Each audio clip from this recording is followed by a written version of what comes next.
सो hi everyone, मेरा नाम है नमित कपूर और मैं आप सबका स्वागत करता हूँ वन स्टॉप एमसीए की एक नई, एक शानदार और एक कमाल वीडियो में। तो यार दोस्तों, आज की इस वीडियो में हम लोग निमसेट 2017 का पेपर जो था हमारा, उसका डिटेल एनालिसिस कर रहे होंगे लॉजिकल रीजनिंग सेक्शन का, कि कैसे यार आप कम से कम टाइम में 30 प्लस क्वेश्चन अटेम्प्ट करके निकल सकते हो लॉजिकल रीजनिंग के बहुत इजीली 2017 के पेपर में।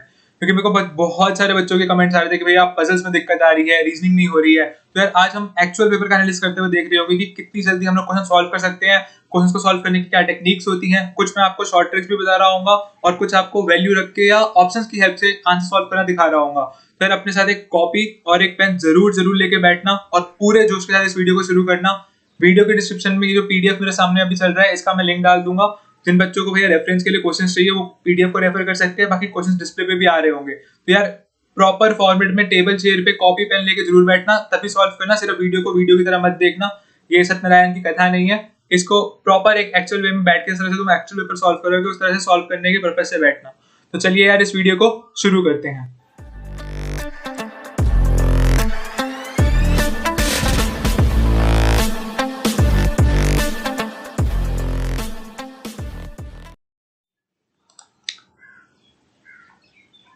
राइट गाइस, सो थोड़ा सा मैं छोटा कर देता हूँ यार। राइट, तो यार पहले क्वेश्चन से शुरू करते हैं। पहला क्वेश्चन क्या कह रहा है कि यार दो पर्सन है एस और M. Right, S says that I am certainly not over 40 years old, कि भैया एस कह रहा है कि मैं पक्का भैया 40 साल से तो कम ही हूँ। तो S is less than equal to 40, ये हो गई हमारी first condition, S is less than equal to 40। Right, अगली कंडीशन क्या है भैया? फर्स्ट कंडीशन होगा, इसको टिक कर लेंगे। M says that I am 38 years old and you are at least 5 years older than me। तो एम कह रहा है कि भैया मैं तो 38 का हूँ और तुम कम से कम मुझसे 5 साल बड़े हो। एटलीस्ट कम से कम 5 साल तो बड़े हो ही हो, मतलब भैया जो एस की एज होगी वो कम से कम 43 होनी चाहिए अकॉर्डिंग टू एम। और एस कह रहा है कि S says that you are at least 39 years, लेकिन एस कह रहा है कि भैया जो एम है वो कम से कम 39 का, तो मतलब 39 से तो बड़ा ही होना होगा। तो यार अगर हम लोग देखें तो यार हमारे पास कोई कॉमन कंडीशन नहीं मिल रही। इसमें जा रहा है भैया 45 43 के पार, इसमें 39 के पार, और ये कह रहा है कि मैं 38 होना चाहिए हूँ। भाई जिस तरह से यहाँ पे ऑप्शंस दे रखे हैं और ये तीन स्टेटमेंट्स यही खत्म हो गए। अगर हम लोग देखें ध्यान से तो तीन स्टेटमेंट यहीं पे खत्म हो गए। तो जिस तरह से ऑप्शन दे रखे हैं कि हम कुछ सॉल्व करें, किसी को लेट करें, तो हमारे पास कोई लेट या अज्यूम करने का ऑप्शन ही नहीं है। तो ये सीधा ऐसे आंसर्स का क्वेश्चन का आंसर हो जाएगा कैन नॉट बी डिटरमाइंड। इसके अंदर बहुत सारे बच्चे ऐसे होंगे जो बहुत टाइम वेस्ट कर रहे होंगे कि यार क्वेश्चन दिया है तो कुछ ना कुछ आंसर तो बन रहा होगा, कुछ ना कुछ हो रहा होगा। पर कभी कभी यार ऐसा होता है हमें स्टेटमेंट्स रिडंडेंट लगती हैं। जब स्टेटमेंट्स रिडंडेंट लगती हैं तो सीधा कैन नॉट बी डिटरमाइंड करके हमें आगे बढ़ जाना चाहिए और टाइम वेस्ट नहीं करना चाहिए। चलिए यार ये क्वेश्चन हमने देखो भैया 1 मिनट से भी कम के टाइम में सॉल्व करा है, जल्दी से आगे बढ़ते हैं। अब वो कह रहे हैं यार what is the smallest number of positive integers to be picked up randomly so that the sum और difference of any two numbers chosen is divisible by 10। भैया वो क्या कह रहे हैं कि ऐसे मिनिमम कौन सा नंबर हम लोग उठाएं कि यार अगर हम उसका सम करें और उसका डिफरेंस करें तो भैया वो 10 से डिविजिबल हो। तो यार अगर हम लोग मान लो 2 ही उठा रहे हैं तो भैया 2 अगर हम उठा रहे हैं तो ये पॉसिबल ही नहीं है, क्योंकि 2 + 2 4 है और माइनस करके तो 2 - 2 0। भाई अगर हम लोग डिफरेंस देख रहे हैं इनमें से किसी भी नंबर का, तो भाई डिफरेंस जो है उसका 10 से डिविजिबल आ रहा है। पर अगर हम लोग सम देखें तो भाई 2 + 2 4 होता है, 10 से डिविजिबल नहीं है। 7 + 7 14 होता है, 10 से डिविजिबल नहीं है। अब 10 + 10 का जो सम है वो 20 होता है, वो 10 से डिविजिबल है। और 5 + 5 10 होता है, वो 10 से डिविजिबल है। पर यार हमें इससे क्या बोले भाई स्मॉलेस्ट नंबर बताना है, तो स्मॉलेस्ट नंबर क्या हो जाएगा 5। तो भैया 10 भी रिजेक्ट हो जाएगा, smallest number 5 is the answer. सीधा आपने इसको बिना कुछ पेन का यूज करे, बिना कुछ करे टिक करके आगे बढ़ गए। राइट, अगला क्वेश्चन देखते हैं यार। अगर हम इसके अंदर क्या क्वेश्चन है कि यार in a report psychologist find that child A is less intelligent than child B. भैया जो ए है वो बी से तो कम इंटेलिजेंट है, तो ए इज लेस देन बी, मतलब ए इज लेस देन बी, तो ए से कम है इंटेलिजेंट बी। राइट, उसके बाद वो क्या कह रहे हैं the child C is less intelligent than child D. Child C जो है वो डी से कम इंटेलिजेंट है। चलो भैया ठीक है, दो चीजें हमारे को तो लग गई। ए जो है वो बी से कम इंटेलिजेंट है और सी जो है वो डी से कम इंटेलिजेंट है। The child B is less intelligent than child C, तो चाइल्ड सी से भी ए जो है वो कम इंटेलिजेंट है। ठीक है भैया, अगली कंडीशन क्या कह रहा है? The child B is less intelligent than child C, sorry ये चाइल्ड बी था यहाँ पे यार। अगर चाइल्ड बी सी से कम इंटेलिजेंट है तो चाइल्ड ए भी ऑटोमेटिकली कम इंटेलिजेंट हो जाएगा चाइल्ड सी से। ये बी है यहाँ पे, मैं नीचे दोबारा लिख देता हूँ, ये बी है। ठीक है, तो भाई ए बी सी डी की हमारे को मिल गई। And child A is less intelligent and child E, और बोला भैया ए जो है वो ई से भी कम इंटेलिजेंट है। अब यार इस क्वेश्चन में हमारे पास एक डिलेमा है। हमारे को ये तो पता है कि भैया ए जो है वो लीस्ट इंटेलिजेंट होगा, क्योंकि बाकी सब उससे ज्यादा इंटेलिजेंट है, बी सी डी और ई हमारे को दिख रहा है। लेकिन हमसे पूछा है भैया कौन सा मोस्ट इंटेलिजेंट है। तो यार अगर हम लोग इस फर्स्ट वाले हमारी इक्वेशन जो हमारी फॉर्म हुई है इसके हिसाब से देखें तो यार मोस्ट इंटेलिजेंट जो आ रहा है वो आ रहा है डी। और अगर दूसरे के हिसाब से देखें तो मोस्ट इंटेलिजेंट आ रहा है ई, लेकिन हमारे को डी और ई में कोई कंपैरिजन नहीं गिवन। अगर हम ध्यान से क्वेश्चन को पढ़ें तो डी और ई में हमारे को कोई कंपैरिजन नहीं गिवन। तो भैया हम लोग बोल सकते हैं कि डी और ई में से कोई भी एक बंदा इंटेलिजेंट हो सकता है। डी ओनली नहीं होगा क्योंकि हमारे पास प्रूफ नहीं है, ई ओनली नहीं होगा हमारे पास प्रूफ नहीं है, neither D and E, neither D and E हो गए तो भैया फिर तो कोई बचा नहीं, क्योंकि उसके सारे डी और ई से तो हमारे पास सारे कम इंटेलिजेंट है। तो इस तरह से तुमने ऑप्शन कैंसिल करके भी कर लिया और एक पूरा मेथड से सॉल्व करके भी डी और ई आंसर निकाल लिया। इसी तरह से यार फास्ट फास्ट अप्रोच रखनी है लॉजिकल रीजनिंग के सेक्शन में। 30 मिनट में 30 क्वेश्चन निकाल के आगे बढ़ जाना है। 30 क्वेश्चन अगर आपके लॉजिकल रीजनिंग में हो जाए तो आपको आगे अटेम्प्ट करने की जरूरत ही नहीं है। अगर आपके पास टाइम बचता है तो आप अटेम्प्ट करो, नहीं तो जो बच्चे इस समय प्रिपेयर कर रहे हैं लॉजिकल रीजनिंग का और मुझसे पूछ रहे थे कि भैया कैसे करें, तो यार 30 क्वेश्चन आप लोग अगर लॉजिकल रीजनिंग के कर रहे हो तो आपका बहुत इजीली निमसेट के अंदर अच्छा स्कोर बन रहा होगा रीजनिंग के पेपर में, राइट। और जैसे मैंने प्रीवियस एनालिसिस में बताया था कि मेरे खुद के पेपर में मैंने 28 क्वेश्चन कुछ करे थे और मेरा एनआईडी क्लियर हुआ था, तो आप लोग भी बहुत इजीली 30 क्वेश्चन अगर बना लेते हो तो लॉजिकल रीजनिंग में अच्छा स्कोर कर रहे होगे। तो जल्दी से यार अगले क्वेश्चन पे बढ़ते हैं। होप करता हूँ आपको सारे क्वेश्चंस जो है मैं समझा रहा हूँ समझ आ रहे होंगे। स्पीड ज्यादा लग रही है अगर आप सबको मेरी, तो यार आप कमेंट सेक्शन में बता सकते हो कि भैया स्पीड थोड़ी कम कर दो, या फिर आप वीडियो को एक बार दोबारा से प्ले करके देख सकते हो। लेकिन सारे कॉन्सेप्ट्स मैं जो बता रहा हूँ बहुत इजीली करके बता रहा हूँ और आप सबको समझ आ रहे होंगे। वीडियो को जल्दी जल्दी लाइक करते रहो और शेयर करते रहो अपने फ्रेंड्स के साथ। इसी के अगले क्वेश्चन पे आते हैं यार। From a group of 7 men and 6 women, a committee of 5 person with more males than female is to be formed। ठीक है भैया, वो क्या कह रहा है कि भाई 7 men है हमारे पास, 7 है हमारे पास men और 6 है हमारे पास वुमेन। इसमें से भैया हमारे को बनानी है कमेटी। किसकी कमेटी बनानी है भैया? 5 लोगों की कमेटी बनानी है। 5 लोगों की कमेटी बनानी है जिसमें क्या होना चाहिए? Males are always more than females, मतलब कि यार लड़के जो है वो ज्यादा होने चाहिए लड़कियों से, टू बी फॉर्म। तो ये कैसे हो सकता है यार? एक बात मैंने आप सबको और बोली थी कि यार बहुत सारे बच्चे जो थे यार वो जो पेपर बैंक पेपर्स में आती है या एसएससी के अंदर रीजनिंग आती है उसके पीछे जाते हैं। पर यार अगर आप निमसेट की रीजनिंग देखो या महाराष्ट्र सीटी की रीजनिंग देखो या बीएचयू की रीजनिंग देखो, सारी भैया मेंटल मैथ बेस्ड होती है। अब अगर हम लोग देखें तो यार किस चीज का क्वेश्चन है? ये कोई रीजनिंग का क्वेश्चन थोड़ी है, ये हमारा परमुटेशन एंड कॉम्बिनेशन का क्वेश्चन है, पी एंड सी का। हमारे को भैया 5 लोग चूज करने हैं जिसमें मेल ज्यादा हो। अगर मेल ज्यादा हो तो चलो मान लो भैया एक कॉम्बिनेशन हमारा बन सकता है कि भैया हम लोग कर दें कि 3 मेल हो जाएं, 3 मेल हो जाएं और 2 फीमेल हो जाएं। ठीक है भैया, बिल्कुल सही है। एक कॉम्बिनेशन हमारा हो सकता है कि 4 मेल हो जाएं और 1 फीमेल हो जाए, और एक कॉम्बिनेशन हमारा ये हो सकता है कि भैया 5 मेल हो जाए और फीमेल एक भी ना हो, क्योंकि हमारे को भैया मेल्स को ज्यादा रखना है, वहां पे कोई कंडीशन नहीं है कि फीमेल होनी चाहिए या नहीं होनी चाहिए। तो अगर हम इसके अंदर परम्यूटेशन एंड कॉम्बिनेशन निकाल लेंगे कि भैया 7C3 कि भैया 7 मेल में से इंटू 3 कोई उठाने हैं इंटू 6C2 कि 6 फीमेल में से कोई 2 लड़कियां उठा ली, प्लस 7C4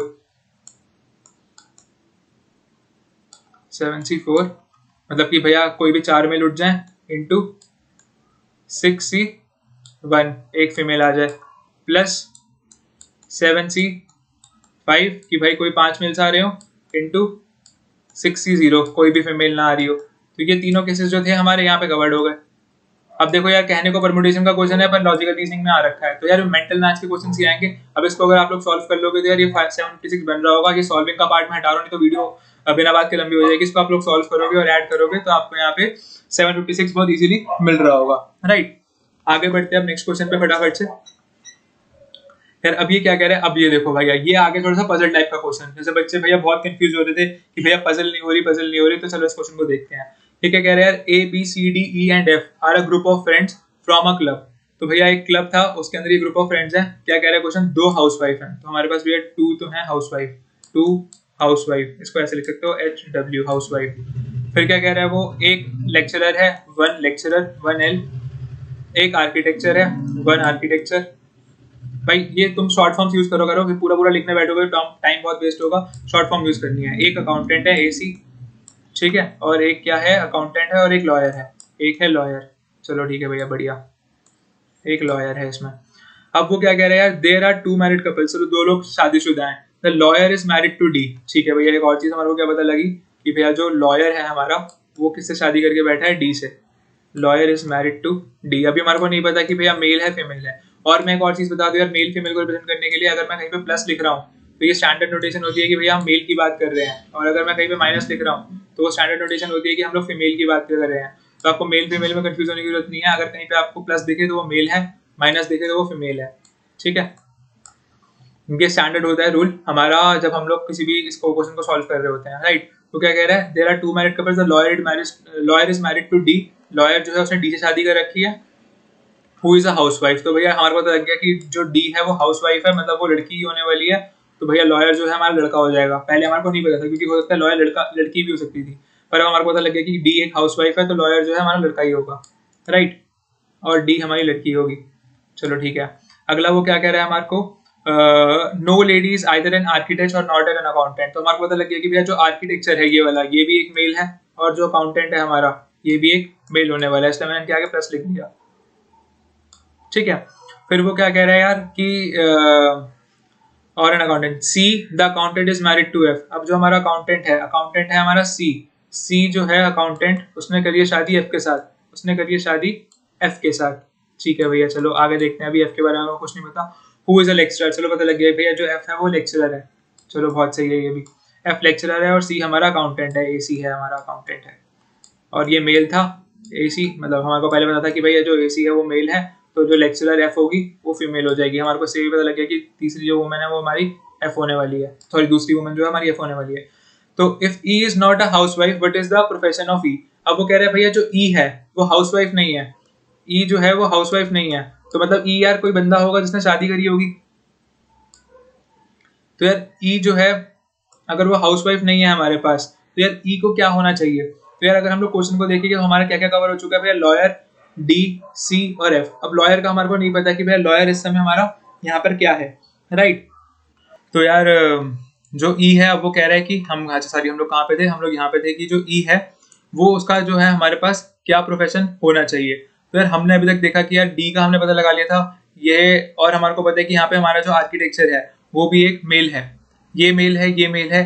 तो भैया जो ई है, राइट, ई जो है वो अगर हाउसवाइफ नहीं है, यहाँ पे हमारे को क्या रखा है कि भैया ई जो है इज नॉट अ हाउसवाइफ। तो यार ई के साथ जो भी उसका पार्टनर होगा वो पक्का हाउसवाइफ होनी होगी, और ई जो होगा वो मेल होगा। अगर मेल होगा तो भैया हमारे जो दो मेल्स थे वो ऑलरेडी कंज्यूम हो चुके हैं, एक हमारा मेल अकाउंटेंट हो गया है और एक हमारा मेल लॉयर हो गया है। तो यार जो अब हमारे को ये बोला गया था कि यार the lawyer is married to D, no ladies either an architecture और एन अकाउंटेंट। तो हमारे को पता है कि भैया एक मेल तो लॉयर है, एक मेल हमारा अकाउंटेंट है। तो यार अब जो आर्किटेक्चर है वो भी एक मेल ही होना पड़ेगा, और ई के अगर हाउसवाइफ नहीं है तो ई पक्का मेल है, तो मेल और आर्किटेक्चर का हमारे पास कॉम्बिनेशन बचा। तो भैया अगर हम लोग आंसर देखेंगे तो ई इज एन आर्किटेक्चर होगा।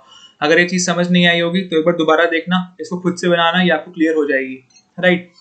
उसके बाद क्या कह रहे हैं यार, ये क्वेश्चन देखो कितने सिंपल क्वेश्चन है, पजल के सारे क्वेश्चन है, पजल के अंदर ही काउंट होते हैं। There are 5 books A B C D E placed on a table, ठीक है, if A is placed before E. ठीक है भैया, जो ए है वो ई के नीचे है, तो मान लो ई टॉप पर है, ई के नीचे जो मेरी बुक है वो ए है, बहुत सही। अगला क्या कह रहा है वो, अगला वो ये कह रहा है कि C is placed above D, सी जो है वो डी के ऊपर है। चलो बहुत सही है, भी सी जो है वो डी के ऊपर है, ठीक है। फिर वो क्या कह रहा है, B is placed below A and D is placed above E, ठीक है। बी जो है वो ए के नीचे पड़ी है, यहाँ पे पड़ी है, ठीक है। और क्या कह रहा है दूसरी कंडीशन में, दूसरी कंडीशन में वो कह रहा है कि D is placed above E, D जो है वो ई के भी ऊपर है, मतलब ये जो पूरा स्टैक है यहाँ पे नीचे आ जाएगा, तो ये हो जाएगा ई ए एंड देन बी। हमारे से पूछा क्या गया है कि भैया कौन सी जो बुक है वो सरफेस ऑफ टेबल को छू रही है, तो भैया सबसे नीचे कौन सी बुक पड़ी है, बी वाली पड़ी है, तो भाई जो बी होगी भाई टेबल को छू रही होगी, तो आंसर हो जाएगा इसका बी ऑप्शन यहाँ पे, बिल्कुल सही। अब कितनी जल्दी क्वेश्चन सॉल्व हो गया, कहने को पजल का क्वेश्चन है, कहने को कितने नाम से सॉल्व हुआ है। अब भैया ये देखो यार, ये क्वेश्चन पहले भी बहुत बार मैंने कहा था, निमसेट में भी आया है, 2019 में रिपीटेड था ये क्वेश्चन। भैया ये देखो यहाँ पे भी है ये क्वेश्चन। अब जिसने यहाँ पे करा होगा उसने कर लिया होगा, अब जो बच्चे हैं वो कंफ्यूज होते रहेंगे। ये बेस चेंजिंग का क्वेश्चन है, यहाँ पे देखो नंबर सिस्टम का क्वेश्चन आ रखा है। मैंने जो डिटेल एनालिसिस की वीडियो बताई लॉजिकल रीजनिंग की, उसमें नंबर सिस्टम का एक क्वेश्चन मैंने शायद बताया भी था। अब देखो भैया यहाँ पे क्या है, 99, 99 का बेस है 10 में, तो भैया 9 इंटू 10 लिख सकते हैं इसको, 9 इंटू 10 प्लस 9 इंटू 1, तो भैया ये क्या हो जाएगा, 9 10 से 90, 90 प्लस 9 99, ठीक है। अब अगले वाले पार्ट को अगर हम लोग देख रहे हो अच्छे से, तो भैया ये 90 इंटू 11 दे रखा है, तो भैया 9 इंटू 11 प्लस 0 इंटू 1। ये 1 क्यों कर रहा हूँ भैया, क्योंकि भैया जो फर्स्ट बेस चेंज हम लोग कर रहे होते हैं तो यहाँ पे पावर्स इंक्रीज होती हैं, तो पहले 11 की पावर 0 तो 1 हो जाएगी, 11 की पावर 1, ऐसे अगर आगे होते तो 11 की पावर 2, इस तरह से करते हैं। तो 99 into 11 is 99, 99 plus 0 is 99। Similarly अगर तुम अगले वाले में करोगे तो 83 इंटू 12, तो 8 12 से तुम्हारा हो जाएगा भैया 96, 96 हो जाएगा 8 12 से, प्लस 3 इंटू 1 हो जाएगा 3, तो 96 प्लस 3 अगेन तुम्हारे को मिल रहा होगा 99।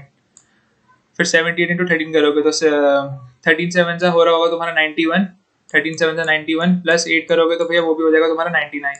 ठीक है। इसी की तरह से अब अगले वाले पे जाएंगे तो 71 को देखेंगे भैया। इस ऑप्शन के अंदर से अगर हम चेक करना चाहेंगे तो 71 और 69 इसका जो होगा करेक्ट आंसर बन रहा होगा। अगर आपको सॉल्व करना हो तो आप सॉल्व करके देख सकते हो। अगर 7 इंटू 14 करेंगे तो 7 इंटू 14 होता है आपका 98, 98 प्लस 1 हो जाएगा आपका 99। इसी तरह से ये करोगे 6 इंटू 15 होता है 90, 90 प्लस 9 इंटू 1 हो जाएगा 9, तो 90 प्लस 9 99। तो यार इस तरह से ये बेस चेंजिंग करने से हमारे को पता लग रहा है कि सबका जो सम है 99, सबका जो वैल्यू आ रही है नॉर्मल बेस के अंदर 99, 99, 99 आ रही है। इसलिए 71 और 69 के आंसर हो जाएंगे। सेम क्वेश्चन 2019 के अंदर था। अब जो बंदे बोलते हैं कि 2019 की रीजनिंग टफ थी, भैया यहाँ से देखो क्वेश्चन रिपीटेड था। अभी एक और क्वेश्चन भी रिपीटेड है, वो हम लोग आगे देख रहे होंगे। चलो यार अगला क्वेश्चन देखते हैं यार। In a family of 6 persons A B C D E and F there are 2 married couples. ये देखो भाई फिर से रीजनिंग का क्वेश्चन, सॉरी पजल का क्वेश्चन आ गया रीजनिंग में। और ये भैया 3 क्वेश्चन एक साथ जुड़े हुए हैं, तो एक बार सॉल्व कर लिया तो 3 क्वेश्चन तो हमारे सॉल्व हो जाएंगे। तो वो क्या कह रहे हैं, in a family of 6 persons A B C D E and F there are 2 married couples. अब जैसे क्वेश्चन को मैं पढ़ता हूँ उसमें तुम पढ़ा करो। A B C D D and F there are 2 married couples. ठीक है भैया, फर्स्ट पॉइंट पढ़ा, टिक करा, आगे बढ़ो। D is the grand mother of A and mother of B। वो क्या कह रहे हैं, जो D है, डी है वो है ग्रैंड मदर। ग्रैंड मदर है तो भैया क्या होगी, फीमेल होगी। D is the grand mother of, किसकी ग्रैंड मदर है, ए की, और मदर किसकी है, बी की। ग्रैंड मदर ऑफ ए है और मदर ऑफ बी है। तो भैया ऑब्वियसली यार जो बी होगी वो ए का कोई एंसेस्टर होगा, या तो फादर होगा या मदर होगा। लेकिन हमारे को अभी बी और ए के बारे में कुछ नहीं पता कि भाई वो मेल है या फीमेल है। अगला क्वेश्चन करते हैं भैया, फर्स्ट पार्ट टिक करा। C is the wife of B and mother of F. अब जो सी है वो वाइफ ऑफ बी है। अगर सी वाइफ ऑफ बी है तो भैया वाइफ बोला है इसको, तो ये तो नेगेटिव होगी, मतलब नेगेटिव मतलब फीमेल होगी।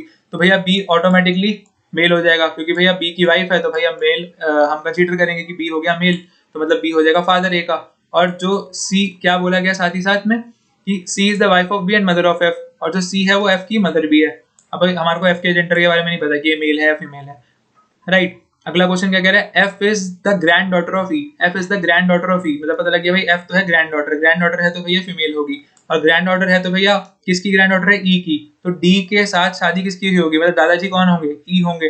ई क्या होंगे, पॉजिटिव, और क्या होंगे, ग्रैंडफादर होंगे। क्लियर हुआ है सबको? नहीं हुआ तो मैं दोबारा बताता हूँ कि भैया पहला क्वेश्चन हमारे को बोला गया कि 6 लोग हैं, उसमें से 2 मैरिड कपल्स हैं। ठीक है, तो D is the grand mother of A and mother of B. जो डी है वो ग्रैंड मदर है ए की, ग्रैंड मदर है ए की। देखो भैया 2 लेवल ऊपर, ये लेवल्स का मतलब होता है भैया एक उम्र, ये भाई बच्चों का लेवल, ये माँ पापा का लेवल, ये दादी दादा का लेवल। ऐसे अगर इससे ऊपर होते तो एक और लेवल में ऊपर चले जाते। ये लेवल्स बना के चलो और ये प्लस माइनस को रखते हुए चलो, तो पजल्स बहुत ईजी हो जाएंगी सबके लिए। ठीक है, तो यार वो क्या कह रहा था, D is the grand mother of A and mother of B, ये हमने पहले स्टेटमेंट बनाई। अगला क्या कह रहा है, C is the wife of B and mother of F. अब C is the wife of B, तो सी इसलिए मतलब कि वाइफ है तो इसलिए हम लोग को फीमेल होगी, और बी जो है वो मेल होगा। उसी के साथ F is the granddaughter of E, तो एफ जो है ग्रैंड डॉटर बोला है तो भैया वो फीमेल है, तो नेगेटिव साइन आ गया। और यहाँ पे भैया ग्रैंड फादर बोला हुआ है कि ग्रैंड डॉटर है ई की, तो भैया डी तो ग्रैंड मदर हमारे को दिए रखी है, तो ई क्या होंगे उसके, भैया ग्रैंड फादर ही होने पड़ेंगे, राइट। अब अगर हम क्वेश्चंस के ऊपर चले तो क्वेश्चंस किस तरह के आएंगे, व्हाट इज सी टू ए। अब सी ए के लिए क्या है, सी ए के लिए क्या है भैया, ये इसके पापा हैं तो ये इसकी मम्मी होगी, तो सी ए के लिए क्या है, सी ए के लिए भैया मदर है। सी ए के लिए क्या है, मदर है। एक बार मैं फिर भी वेरीफाई कर लूँ, क्योंकि मैंने ना थोड़े से ये नीचे सॉल्व करके रखे रेडी टू रेफरेंस के लिए कि सारे कुछ तुम्हारे सामने सॉल्व ना करना पड़े, राइट। तो मदर हो गई। Which of the following is true. अब वो क्या कह रहा है, ए इज ब्रदर ऑफ एफ। भैया हमारे को ए का अभी तक जेंडर पता ही नहीं है, तो हम कुछ कमेंट नहीं कर सकते। ए सिस्टर ऑफ एफ, नहीं भैया कुछ कमेंट नहीं कर सकते। बी हैज 2 डॉटर्स, ना भैया ये मेल फीमेल हो सकता है, तो इसका आंसर हो जाएगा नन। अब मैंने क्या बोला, कुछ लोग इनमें कंफ्यूज होते हैं, अरे भाई लड़का होगा तो ब्रदर भी हो सकता है, लड़की होगी तो फिर सिस्टर भी हो सकती है। अब देखो भैया यहाँ पे कॉन्ट्रडिक्टरी है ये चीज, जहाँ पे कोई तुम्हें कॉन्ट्रडिक्शन दिखे तो निमसेट के अंदर भैया मल्टीपल करेक्ट तो होता नहीं। अगर भैया हम लोग आईटी एडवांस दे रहे होते तो हम लोग ए भी करते, बी भी करते, सी भी करते, क्योंकि सबकी पॉसिबिलिटी थी यार, हो सकता है ब्रदर हो सकता है सिस्टर हो सकता है दोनों डॉटर हो। लेकिन भैया इसमें मल्टीपल करेक्ट होता नहीं, जैसी एम्बिग्यूटी दिखी सीधा नन टिक करके आगे बढ़ गए। अब वो कह रहा है who among the following is one of the couple. अब कपल कौन कौन है, डी और ई कपल है, बी और सी कपल है। तो देखो भैया कहाँ पर सिर्फ डी और ई एक कपल दे रखा है, टिक करके आगे बढ़ गए। बहुत सिंपल से पजल हो गई।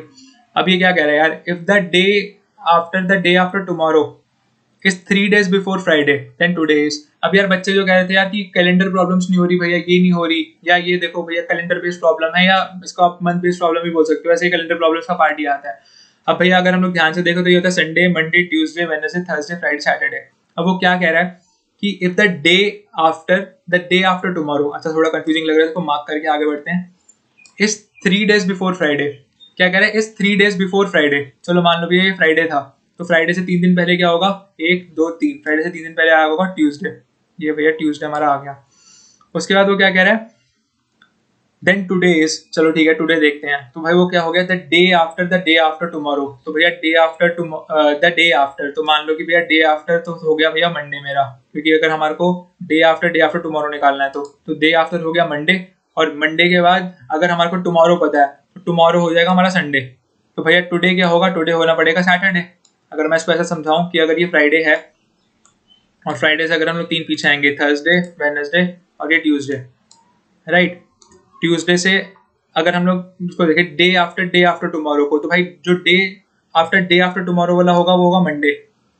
अगर टुमारो को संडे है तो टुडे क्या होगा, टुडे हो जाएगा सैटरडे। समझ आई नहीं आई? तो ये देखो डे आफ्टर टुमारो, तो day after tomorrow is Monday and the day after that is Tuesday. अगर इस चीज को समझो भाई, अगर मैं सैटरडे पे खड़ा हूँ तो day after tomorrow, the day after tomorrow, तो भैया डे आफ्टर टुमारो, पहले तो भैया टुमारो क्या है, सैटरडे का टुमारो है संडे। उसके बाद day after tomorrow is Monday, और क्वेश्चन में क्या बोला है, डे आफ्टर टुमारो। तो भैया टुडे इज सैटरडे, सैटरडे के टुमारो में आएगा संडे, संडे का अगर हम लोग देखें संडे का द डे आफ्टर संडे, यहाँ पे टुमारो की जगह हो जाएगा Sunday, the day after Sunday will be Monday, और हमारे को निकालना है द डे आफ्टर मंडे। ये समझ पा रहे हो इस चीज को?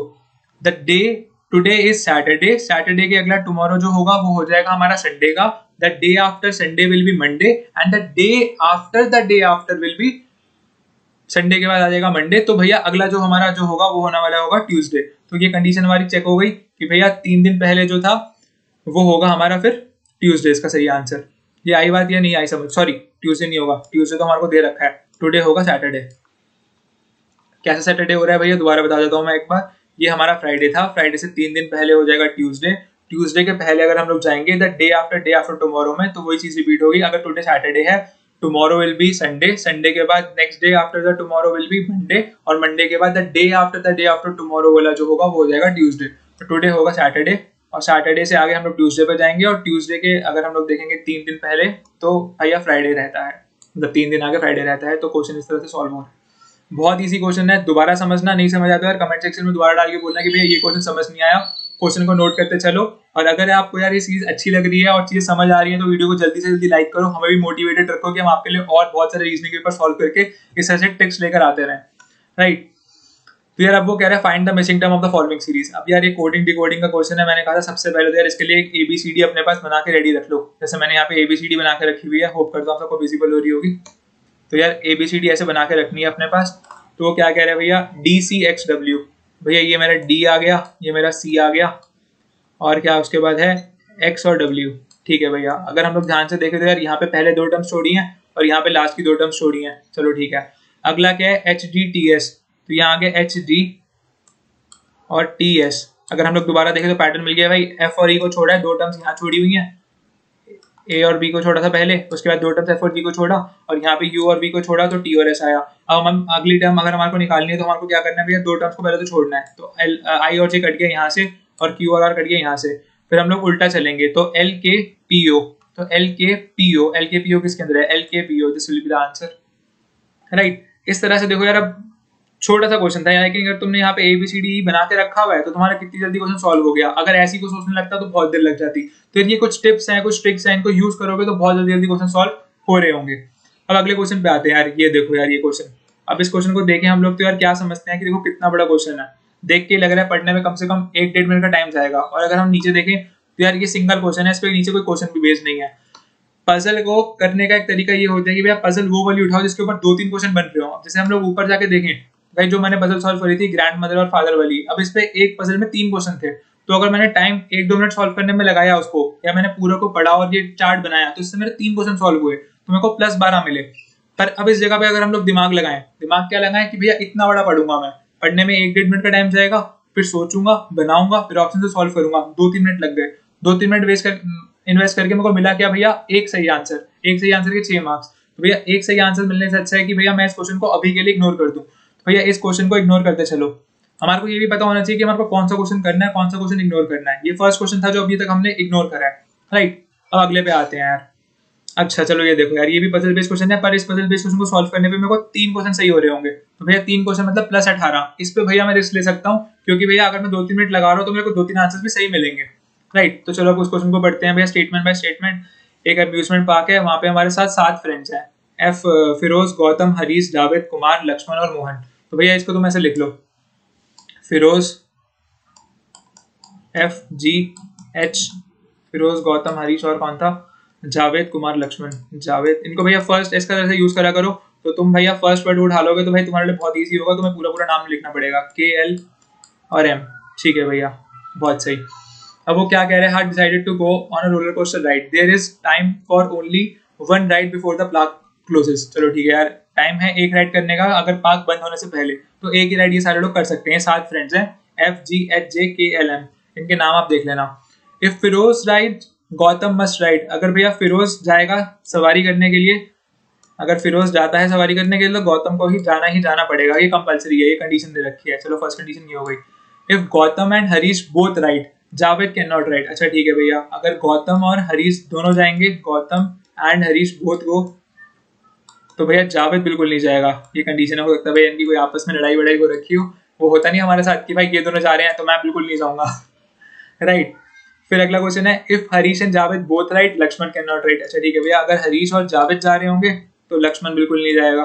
हरीश और जावेद जा रहे हैं तो लक्ष्मण जो है वो बिल्कुल नहीं जाएगा। इस तरह से यार इन स्टेटमेंट को फटाफट से ना ऐसे फॉर्म में लिख लो कि तुम्हारे को पढ़ने में इजी रहे। If Harish and Javed both ride, Lakshman can not ride. ठीक है भैया, ये क्वेश्चन हमने पढ़ ली, ये क्वेश्चन पढ़ ली। ऐसे टिक टिक करने से ये होता है कि यार तुम दोबारा सेम स्टेटमेंट को नहीं पढ़ लेते, ऐसे अभी मेरे से गलती होगी कि मैंने स्टेटमेंट दोबारा पढ़ ली थी। तो टिक टिक करते रहोगे तो ये होगा कि तुम स्टेटमेंट दोबारा पढ़ के टाइम वेस्ट नहीं करोगे। तो if Javed rights either Kumar और मोहन मस्ट राइट, अगर भैया जावेद जाएगा तो यार कुमार और मोहन में से पक्का कोई ना कोई जा रहा होगा, कुमार या मोहन में से कोई एक तो जरूर जा रहा होगा। राइट, और अगला क्या कह रहा है, Kumar and Lakshman can not both ride but one of them must ride. मतलब देखो भाई, कुमार और लक्ष्मण तो जाने कंपलसरी है ही है, दोनों एक साथ नहीं जा सकते, पर इन दोनों में से कोई ना कोई एक तो जा ही रहा होगा। अगर इन दोनों में से कोई एक भी नहीं जा रहा तो भैया राइट पॉसिबल ही नहीं है, क्योंकि यहाँ लिखा है one of them must right, compulsory कर दिया भैया, ये चीज कंपलसरी हो गई कि भैया हमारे को लक्ष्मण या कुमार में से किसी एक को तो झूले में बिठाना ही पड़ेगा, L या K में से कोई ना कोई एक तो जाएगा ही जाएगा। इसको यहाँ लिख के इसको स्टार कर लेते हैं, थोड़ा पेन का कलर चेंज कर लेता हूँ मैं, कि भैया इनमें से कोई ना कोई एक तो जा ही रहा होगा L और K में से। ठीक है, अगला क्या है, Kumar and Mohan can not both ride together. ठीक है भैया, कुमार के साथ हम लोग मोहन को नहीं भेज सकते, कुमार जाएगा तो मोहन नहीं जाएगा, मोहन जाएगा तो कुमार नहीं जाएगा। चलो भैया बहुत सही है। अब वो क्वेश्चन क्या कह रहा है हमारे को, पहला क्वेश्चन है which of the following is acceptable combination of the Riders. चलो ठीक है यार, एक्सेप्टेबल कॉम्बिनेशन निकालना है। अगर हम लोग सबसे पहले बात करें यार, अब इस क्वेश्चन को सबसे पहले तुम अलग हर कंडीशन को पढ़ के सॉल्व कर सकते हो, एक लॉजिकल माइंड से सॉल्व करते हैं। चलो पहले लॉजिकल माइंड से सॉल्व करते हैं। हमारे को पता है यार, लक्ष्मण और कुमार में से एक बंदा तो जाना ही जाना है, तो जिनमें भी लक्ष्मण और कुमार नहीं होंगे वो ऑप्शन जा ही नहीं सकते, क्योंकि ये कंपलसरी कंडीशन है कि लक्ष्मण और कुमार में से एक बंदा जाएगा और एक ही जाएगा, दोनों साथ में भी नहीं जा सकते। तो भैया अगर हम पहले देखें, इसमें लक्ष्मण है, हाँ चलो इसमें लक्ष्मण है, ये हो सकता है। अगली देखें तो हरीश, जावेद, कुमार, चलो ये भी हो सकता है। अब ये देखें भाई, फिरोज, गौतम, जावेद, इसमें लक्ष्मण और कुमार है ही नहीं, तो ये ऑप्शन ही गलत है, ये ऑप्शन रिजेक्ट हो गया। फिर गौतम, कुमार और लक्ष्मण, इसमें कुमार और लक्ष्मण दोनों है, तो ये भी गलत है, क्योंकि वो दोनों साथ में नहीं जा सकते, लेकिन उनमें से कोई एक जाएगा, ये दोनों ऑप्शन तो ऐसे ही रिजेक्ट हो गए।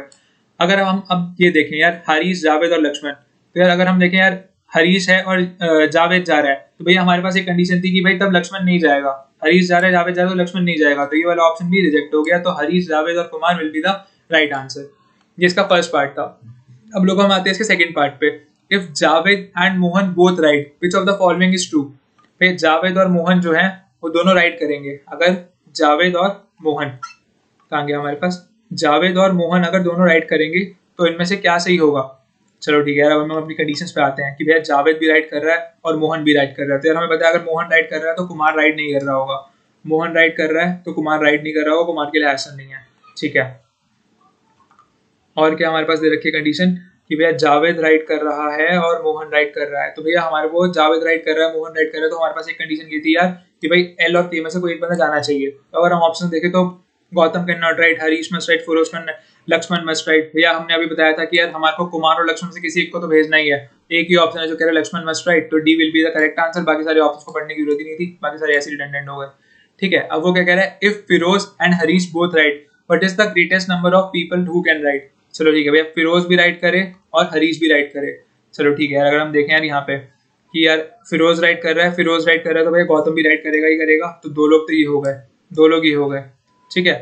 अगर गौतम राइट कर रहा है और उसके साथ में हरीश राइट कर रहा है, तो भैया जो हमारा जावेद है वो राइट नहीं कर पाएगा, ठीक है। लेकिन इसमें क्या बोला है, ग्रेटेस्ट नंबर, ठीक है। तो भैया जावेद राइट नहीं करेगा, गौतम और हरीश भी कर सकते हैं। तो भैया गौतम पहले भी था, तो फिरोज, गौतम और हरीश, तो ये टोटल 3 लोग हो गए जो राइट कर सकते हैं, राइट।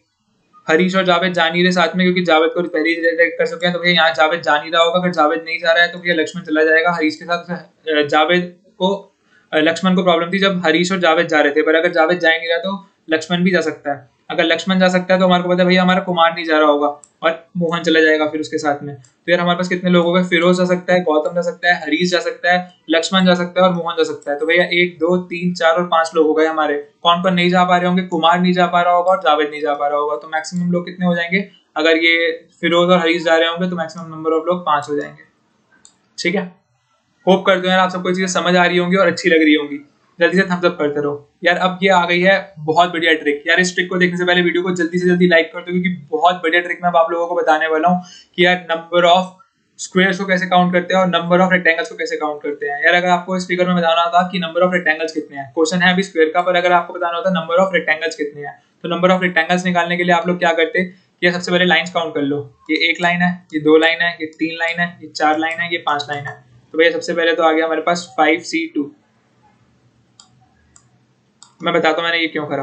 फिर भैया इस तरह से लाइंस काउंट कर लो, 1 लाइन है, 2 लाइन है, 3 लाइन है, 4 है, 5 है, 6 है और ये 7 है, इंटू 7C2 कर दो। ये भैया इसलिए हो रहा है कि हमारे को भैया सिलेक्शन करने हैं, ये हमारे पैरेललोग्राम के सिलेक्शन हो रहे हैं, क्योंकि अगर हम भैया 2 क्लोज लाइन का इंटरसेक्शन देखेंगे तो हमारे को पैरेललोग्राम मिलता है। तो यहाँ पे हमारा टोटल लाइन है 5C2 और 7C2। अगर मैं बात करूँ भैया सिर्फ इस फिगर की, इस फिगर में अगर मैं बोलूँ कि भैया नंबर ऑफ रेक्टेंगल्स कितने हैं, तो हमारे को पता है, सबको दिख रहा है कि नंबर ऑफ रेक्टेंगल्स कितने हैं। नंबर ऑफ रेक्टेंगल्स 1 है, खाली 1। नंबर ऑफ रेक्टेंगल इस फिगर में कितना है, 1 है। इसको कैसे निकाला मैंने, अगर मैं जैसे दोबारा से लाइन को कैसे बोलूँ, तो 2C2 मतलब 2 लाइन्स इंटू 2C2, ऊपर भी 2 लाइन्स है, नीचे भी 2 लाइन्स है, 2C2 इंटू 2C2 सबको पता है 1 है। अगर सिमिलरली मैं इसमें बात करूँ इस वाले की, इस फिगर की, कि भैया ये मैं ऐसे कर दूं, सॉरी ये मैं ऐसे कर दूं, राइट। अगर इस फिगर में हमसे पूछा जाए कि भाई कितने रेक्टेंगल है, तो हमें पता है 1 2 3 4, फिर एक ये वाला 5, फिर एक ये वाला 6, फिर एक ये वाला 7, फिर एक ये वाला 8 और एक पूरा जो रेक्टेंगल हो जाएगा वो 10। अब ये 10 निकालने हो, अब भाई कभी कभी हमसे कंफ्यूजन में कोई ना एक रेक्टेंगल जो होता है वो छूट जाता है, सॉरी 10 नहीं होंगे, 9 होंगे। 1 2 3 4, एक ये वाला 5, एक ये वाला 6, एक ये वाला 7, एक नीचे वाला 8 और एक पूरा जो होगा वो 9। तो अब इसको अगर हम लोग वैसे देखेंगे ट्रिक से मेरी जो मैंने बताई है, तो ये हो जाएगा 3C2, क्योंकि 3 लाइनें हैं, इंटू 3C2। तो ये आ जाएगी हमारी भैया 3C2, इसकी 3 इंटू 3 9 ट्रायंगल जितने हमने वैसे, सॉरी 9 रेक्टेंगल जितने हमने काउंट भी करे थे।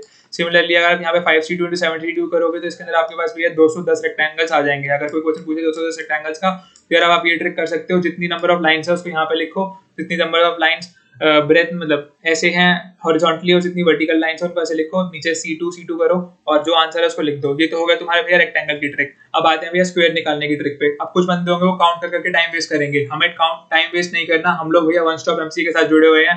हम लोग ट्रिक्स और भैया की जो पुराने चीजें थी जो भैया ने सीखी है उन सबको यूज कर रहे होंगे। तो यार अब जैसे स्क्वायर बोला है, तो यार ये 4 इंटू 6 की ग्रिड है, तो सीधा सीधा भाई लिख दो यहाँ पे 4 इंटू 6 और एक एक नंबर कम करते जाओ जब तक हमारे को एक जगह पे 1 ना मिल जाए। 4 इंटू 6 एक हो गया, प्लस करो, एक एक नंबर कम कर दो दोनों में से, पहले 4 में से एक कम करा तो 3 हो जाएगा, इंटू 6 में से एक कम करोगे तो 5 हो जाएगा, ठीक है। प्लस करो 2 इंटू 4, 2 इंटू 4,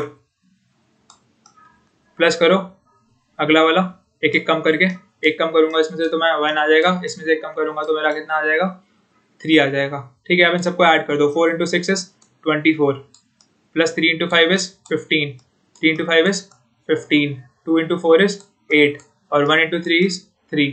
इन सबको मैं ऐड करूंगा तो मेरे पास मिल जाएगा भैया 8 plus 3 11, 11 plus 24 is 35, 35 plus 15 is 50, 35 plus 50 भैया 50।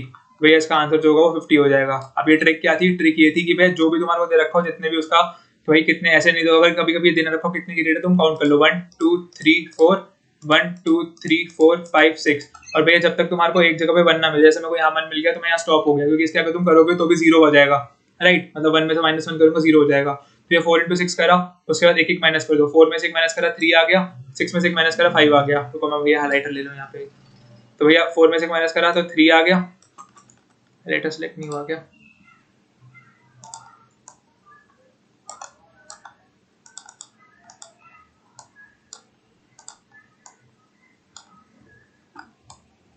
चलो कोई नहीं यार, पता नहीं कुछ शायद दिक्कत आ रही है। तो यार 3 हुआ, पेन चेंज कर लेता, कलर चेंज कर लेता हूँ मैं आप सबके लिए, ठीक है। तो भैया यहाँ पे एक 4 में से एक माइनस करा 3 हुआ, 6 में से एक माइनस करा 5 हुआ, इसी तरह 3 में से एक माइनस करा 2 हुआ, 5 में से एक माइनस करा 4 हुआ, और इसमें से एक माइनस करा 1 हुआ, इसमें से एक माइनस करा तो ये 3 हुआ। तो यार इसी के साथ हमने देखा कि भाई हमने सबको इसको ऐड करा 24, 15, 8 और 3 50 आ गया आंसर। अगर कोई बंदा काउंट करके भी निकालना चाहेगा तो भी इसका आंसर 50 आएगा। ये ट्रिक थी और बहुत अच्छी ट्रिक थी भैया। ऐसी ही ट्रिक्स अगर आपको चाहिए तो यार जल्दी जल्दी चैनल को सब्सक्राइब करो। देखो बहुत लोगों ने चैनल को सब्सक्राइब नहीं कर रखा, सिर्फ वीडियो देखते हैं, और जल्दी से जल्दी वीडियो को लाइक करते रहे ताकि हमारी भी मोटिवेशन बनी रहे और हम आपके लिए और वीडियो ऐसी लाती रहें। अगला क्वेश्चन क्या है भैया? अगला क्वेश्चन पे आते हैं हम लोग। ये ट्रिक बहुत अच्छी थी, इसको भैया नोट करके रख लो, हॉट ट्रिक है ये। रेक्टेंगल और स्क्वायर पे एक नया क्वेश्चन हमारे को दिखता है। एक ट्रायंगल की भी ट्रिक होती है, अगर कोई ट्रायंगल का क्वेश्चन आएगा तो वो ट्रिक भी बता रहा हूँ मैं, राइट। अब एक है, अ cube is made up of 125 1 centimeter square cubes placed on a table. How many squares are visible on the 3 sides? भैया आपको क्या कह रहे हैं कि यार बहुत सारे स्क्वायर्स को जोड़ के, छोटे छोटे डब्बों को जोड़ के हमने एक बड़ा सा डब्बा बना रखा है। तो भैया बताओ कितने क्यूब्स होंगे जो तीनों साइड पे विजिबल होंगे? यार अगर हम लोग एक क्यूब की बात करें, हमारे पास क्यूबिकल इस समय तो कुछ वैसे है नहीं, राइट। चलो अगर मैं अपने वॉलेट की बात करूँ यार, अगर मान लीजिए थोड़ी टाइम के लिए क्यूब है, तो यार अगर हम लोग देखें तो यार इसका जो ये वाला एज है ऊपर का, ये नीचे का एज, एक ये वाला एज, एक ये वाला एज, एक ये वाला एज, एक ये एज, एक ये एज, एक ये एज, सॉरी नहीं, कॉर्नर, इसके जो 8 कॉर्नर्स हैं, इसके जो 8 कॉर्नर्स हैं यार, ये 8 कॉर्नर्स ही होंगे जो हमारे को 8 साइड से विजिबल होंगे, राइट। मतलब हर साइड 3 साइड से विजिबल होंगे, मतलब नीचे से भी देख सकते हैं, इधर से भी देख सकते हैं, इस साइड से भी देख सकते हैं, इस साइड से भी देख सकते हैं। जैसे आपके पास डाइस मान लो या कुछ ऐसा मान लो कि यार उसको आप इस पॉइंट, इस पॉइंट, इस पॉइंट, इस पॉइंट, उसके 8 कॉर्नर से 3 एजेस पे देख सकते हो, राइट। तो यार अब ये क्वेश्चन क्या कह रहा है, अगर मैं बात करूँ यार इसके अंदर, तो यार ये एक जो कॉर्नर, इस कॉर्नर पे एक बंदा होगा, इस कॉर्नर पे जो एक डाइस होगा, इस कॉर्नर पे जो एक डाइस होगा, यार ये सारे 3 साइड से विजिबल होंगे, राइट। पर एक और चीज हमारे को जो बहुत इंपॉर्टेंट कही गई है, वो क्या कही गई है कि यार it is placed on a table. अब टेबल पे प्लेस हो गया, तो टेबल पे प्लेस होने से क्या हुआ, जो नीचे वाली साइड थी, ये जो नीचे वाली साइड थी यार, इसकी विजिबिलिटी चली गई क्योंकि वो टेबल पे प्लेस हो रखी है, तो ये हमारे को दिखेगी ही नहीं। तो भैया 8 में से जो 4 नीचे के थे वो भी हट जाएंगे, तो ऊपर के जो बचेंगे, एक, ये 2, ये 3 और ये 4 कॉर्नर, ये 4 कॉर्नर होंगे, यही हमारे को जो है इसके अंदर राइट आंसर जो होगा हमारा 4 वो दे रहे होंगे, राइट। इसी के साथ मैं एक बार चेक कर लूं यार, राइट, बहुत सही यार। चलो इसके साथ एक अगला क्वेश्चन करते हैं 50 वाला। 50 क्वेश्चन करने के बाद हम लोग इस वीडियो को फर्स्ट पार्ट को यहाँ पे एंड करेंगे। तो यार 30 से लेकर 50 तक के क्वेश्चन इस फर्स्ट पार्ट में रहेंगे, और अगला क्वेश्चन जो होगा 50 के बाद के, वो मैं नेक्स्ट वीडियो बना रहा हूँ क्योंकि ये वीडियो बहुत लंबी हो चुकी है, राइट। तो यार 3 thieves rob a bakery of a bread one after the other. Each thief takes half of what is present and half a bread. यार ये बहुत अच्छा क्वेश्चन है, सेम क्वेश्चन 2018 में भी क्वेश्चन आया हुआ इस तरह का। अब लोग इसमें बहुत कंफ्यूज होते हैं यार कि हाफ करके आधी ब्रेड कैसे ले गया, आधी ब्रेड के तोड़ के ले गया या कैसे ले गया। तो चलो यार इस क्वेश्चन को करते हैं, बहुत अच्छा क्वेश्चन है। सबसे पहले इसमें एक चीज हम आपको बता दो कि इसमें ये जो है कोई भी इवन नंबर इसका आंसर नहीं हो सकता। क्यों नहीं सकता वो देखते हैं। अब मान लो कि भाई 24 होता है, अगर मान लो, तो 24 के अंदर भैया अगर पहला जो थीव आया वो आधा ले गया, 24 का आधा क्या हो जाएगा, 12 हो जाएगा, ठीक है। 12 हो गया और साथ में वो आधी ब्रेड और ले गया, तो भैया 12 और साथ में हाफ, 12 प्लस हाफ लोफ ले गया। अब भैया अगर हम लोग को इसका हाफ करते हैं, डिवाइड करते हैं, तो कोई सेंस नहीं है इस चीज के अंदर, क्योंकि भैया हमारे पास हाफ आ गया। अगर हम इसका हाफ करेंगे तो 1/4 और इस तरह से चला जाएगा। तो भैया जो इसके इवन, अगर कोई ऐसा आपको क्वेश्चन दिखेगा कि भैया 31 या ऐसी कोई ऑड फिगर है जहाँ पे हाफ ब्रेक हो रहा है, तो इसका इवन आंसर कभी पॉसिबल ही नहीं है, इवन को वैसे ही काट दो। अब हम लोग आते हैं 31 के ऊपर। अब भैया 31 अगर वहाँ पे ब्रेड लोफ्स पड़े हुए थे, तो पहला चोर आया, तो 31 का आधा क्या हो जाएगा, 31 का हो जाएगा 15.5, 31 का आधा हो गया 15.5, ठीक है। वो क्वेश्चन क्या कह रहा है कि 3 thieves robs a bakery one after the other, each thief takes half of what is present। मतलब जो था उसका आधा ले गए। मान लो अगर 31 ब्रेड्स थी तो 31 ब्रेड्स का आधा मतलब 15.5 ले गए, साथ में हाफ ऑफ ब्रेड, साथ में आधी ब्रेड और ले गए, तो 15.5 के साथ में कितनी ले गया वो, 0.5 ब्रेड और ले गया, मतलब टोटल कितनी ब्रेड ले गया, 16 ब्रेड ले गया यहाँ से। ये जो समझ आइए, ये हाफ जो हो रहा था, ये हाफ क्यों हुआ, ये हाफ इसलिए हो रहा है क्योंकि भैया वो जो एक्स्ट्रा ब्रेड है वो कभी आधी तोड़ के लेके नहीं जाएगा, तो वो कितनी ब्रेड लेगा, 15.5, मतलब 31 अगर टोटल ब्रेड्स थी तो उसकी आधी 15.5 हुई, साथ में जो आधी ब्रेड और है, each takes half of what is present and half extra bread. देखो हाफ तो जो जितना था उसका ले गया, साथ में हाफ एक्स्ट्रा ब्रेड का जो कॉन्सेप्ट है ये यहाँ आ गया, और इसीलिए भैया इवन आंसर्स जो थे हमारे वो रिजेक्ट होते जाएंगे, क्योंकि इसमें हम लोग हाफ का कुछ और सीन ऐड कर नहीं सकते। 15.5 थे तो भैया टोटल कितनी ब्रेड ले गया, फर्स्ट थी 16 ले गया। अब हमारे पास कितनी 31 माइनस 16 बची, 31 माइनस 16 बची होंगी, कितनी होगी 15। अब अगला थीफ आया, 3 थीफ थे, ये पहला थीफ ले गया। अगला थीफ आया तो अगला थीफ भी आधा लेके जाएगा, आधा लेके जाएगा तो कितना हो गया 7.5 सॉरी, प्लस प्लस क्या करेंगे भैया, आधी ब्रेड और ले गया वो भी। तो भैया कितनी ब्रेड ले गया, ये टोटल मिला के 8 ब्रेड ले गया। अब हम लोग 15 में से 8 माइनस कर देंगे तो हमारे पास कितना आ जाएगा, 15 में से 8 माइनस कर देंगे तो हमारे पास आ जाएगा यहाँ पे 7। अब अगला थीफ आएगा, 3 थीफ थे टोटल, एक ये ले गया, एक ये दूसरा थीफ ये हो गया। तीसरा थीफ आया वो भैया 7 का आधा ले गया, 7 का आधा क्या हो गया 3.5, प्लस क्या लेके जाएगा 0.5 और ब्रेड, 0.5 और ब्रेड लेके जाएगा। तो वो कितनी ब्रेड ले गया 4। तो भैया बची कितनी हमारे पास एंड में, बची कितनी 7 माइनस 4, 7 माइनस 4 क्या हो गया 3 हो गया। और हमारे को बोला क्या था निकालने को कि भैया अगर हम लोग देखें कि भैया पहला चोर आया, फिर दूसरा आया, तीसरा आया, तो सब कुछ अपनी आधी प्लस आधी ब्रेड ले गए और अब एंड में कितनी ब्रेड्स बच रही हैं, तो 3 ब्रेड्स बच रही हैं। हमारे आंसर से कितनी ब्रेड बच रही है, 3 ब्रेड्स बेकरी में बच रही हैं। तो राइट आंसर क्या हो गया भैया 31 इसका आंसर हो गया। टिक करके से आगे बढ़ जाओ। ये ट्रिक होती है क्वेश्चन को समझने की। अगर आपने प्रैक्टिस इतनी अच्छी कर रखी है जैसे मैंने करी थी कि मैं बता रहा हूँ ये क्वेश्चन पहले भी आ रखा है, बाद में भी आ रखा है, तो अगर आपका सेम क्वेश्चन आएगा तो आपको मेरी ट्रिक बताई हुई याद कर जाएगी कि अगर हाफ दे रखा है एक्स्ट्रा तो इवन ऑप्शन मिल सकता है। मान लो बाकी सारे इवन होते, 31 ही ऑड होता, तुम सीधा 31 को टिक कर देते, राइट। इसी के साथ यार मैं इस वीडियो को यहीं पे पॉज कर रहा हूँ क्योंकि अभी मेरा 5:15 से खुद का स्टार्ट का टेस्ट है, तो इस वीडियो का मैं नेक्स्ट पार्ट जल्दी जल्दी लेके आ रहा हूँ। तब तक आप इस पेपर को डाउनलोड कर लो और अच्छे से सॉल्व करना। और कोई भी डाउट अगर आपको किसी भी ट्रिक में रह रहा हो तो वीडियो को दोबारा देखना, एक दो बार प्ले करना। फिर भी कोई डाउट रहता है तो टेलीग्राम और इंस्टाग्राम पे आप हमारे को फोटोज भेज सकते हो। बहुत सारे लोग यार मेरे साथ टेलीग्राम पे जुड़े हुए हैं, मैं उनकी क्वेरीज का पर्सनली भी आंसर करता हूँ, लेकिन जो ग्रुप में पूछते हैं, क्योंकि यार कभी कभी पर्सनल मैसेज पे मेरे से रिप्लाई नहीं हो पाता, तो ग्रुप में पूछ लिया करो, तो मैं या टीम में से कोई बंदा आपको रिप्लाई कर रहा होगा। तो कोई भी अगर आपको डाउट रहता है इसके अंदर तो यार आप मुझसे आप पूछ सकते हैं। वीडियो अच्छी लगी है तो यार जल्दी से जल्दी लाइक कर दो और कमेंट सेक्शन में बता दो यार कि आपको ऐसी और वीडियोस चाहिए या नहीं चाहिए। इसके बाद मैं इसका पार्ट 2 भी वैसे तो लेकर आ रहा हूँ। पार्ट 2 के बाद अगर आपको और भी पेपर्स के लिए ऐसे एनालिसिस चाहिए कि किस तरह से हम लोग जबरदस्त तरीके से क्वेश्चंस कर रहे हैं और कितनी स्पीड में कर रहे हैं, तो आप मेरे को जरूर बताना। Thank you so much, all the best and prepare well.